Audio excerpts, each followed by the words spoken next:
Good evening. Good evening. My name is Rev Price. I pastor here at the 16th Street Baptist Church, where Jesus Christ is the main attraction. We do know that people are attracted to our church for other reasons, but for us, Christ is the main attraction. And I want to give you a little bit of history about the 16th Street Baptist Church.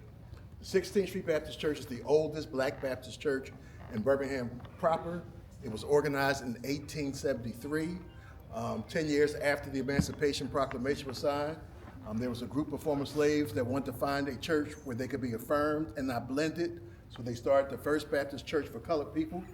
That was on 4th Avenue and 12th Street. That church was condemned by the city, and the church moved to this site in the 1880s.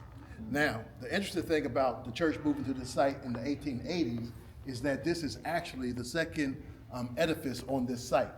The first edifice was said to be a beautiful building, but at the turn of the 20th century, the powers that be in Birmingham said that no black church should be that beautiful. You know what? The steeple exceeds the city code, tear it down, and they did.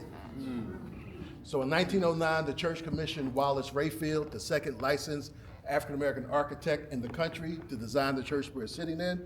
And he wanted to make a powerful statement in Birmingham. And 16th Street Baptist Church became a place of spiritual formation and also social engagement as well, because in the Jim Crow South, you couldn't go to an Alabama theater, you couldn't go to a lyric theater, you couldn't go to a convention center.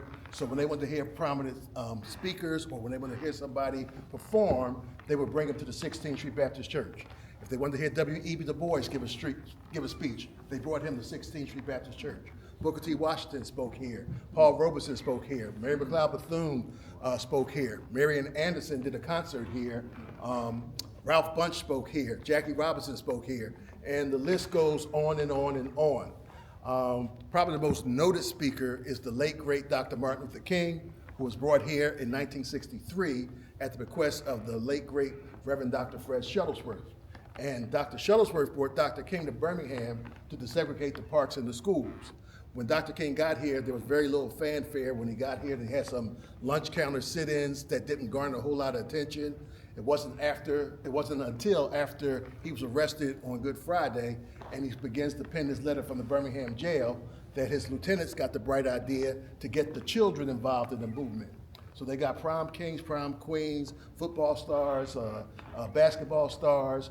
They got kids from the high school to come to 16th Street Baptist Church, where they would be instructed on how to be civilly disobedient and how to be nonviolent.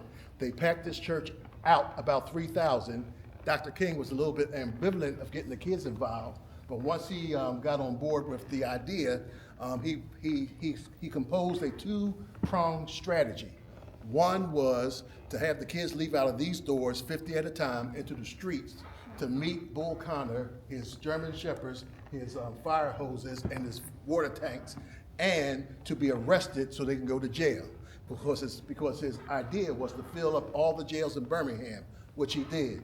Then he wanted to fill up all the jails in Jefferson County, which he did. He wanted to fill up all the jails in Bessemer, and he did. And they had to make a makeshift jail at the fairgrounds because of Dr. King's strategy. So first strategy, let's get locked up, fill up all the jails. Second strategy was to make sure what was happening in Birmingham, Alabama, got on this relatively new invention called television, because in 1963, you didn't have Snapchat, Facebook, Instagram, TikTok. So he wanted to get it on television so it could get the attention of the United States of America, and especially the attention of President Kennedy, which it did get his attention.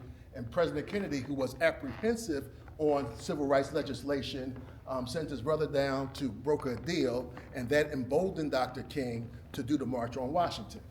So it was 18 days after the March on Washington, 18 days after Dr. King said he had a dream, 18 days after he said he wanted his children to be judged by the content of their character and not the color of their skin.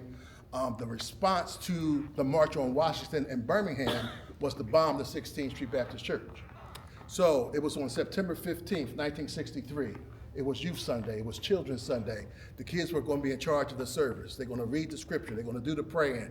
They're going to do the singing. They're going to do the ushering. It was their day. It was a big day at 16th Street, Youth Sunday, September 15th, 1963. as it was told to us, 5 girls were changing in the bathroom, getting ready to sing in the choir. Addie Mae Collins, Denise McNair, Cynthia Wesley, Carol Robeson, and Sarah Collins. And the bomb went off at 10:22, right after the Sunday school hour, right after being taught a Sunday school lesson entitled A Love That Forgives. 10:22, bomb goes off, and every window on this side, on back, was blown out, and the girls that were in the bathroom, the ladies' lounge, 4 of the 5 girls were killed. One of the 4 girls' head was decapitated. Sarah Collins, the only one who survived the blast in the bathroom, was blinded by shears of glass in one of her eyes, and there were 22 other people who were injured on that day. So you can imagine pandemonium and bedlam in the streets, but the preachers had called for calm, and those people back then, they were angry, but they turned their anger into activism. They turned their activism into action, and they said they would not be satisfied until the Civil Rights Act of 1964 got passed, and the teeth of that act, the Voting Rights Act of 65, got passed. So they turned their anger into activism and their activism into action. I want to point out a couple of things. When the bomb went off, I said all these windows were blown out, but if you look at the window where Jesus is knocking on the door, the only damage done to that window was the face of Christ was blown out. Everything else remained intact. In 1965, the people of Wales wanted to show their solidarity with the movement. If you look in the balcony, they gifted us this window, which we affectionately call the Wales window, which turned 60 years old on June 27th of this year.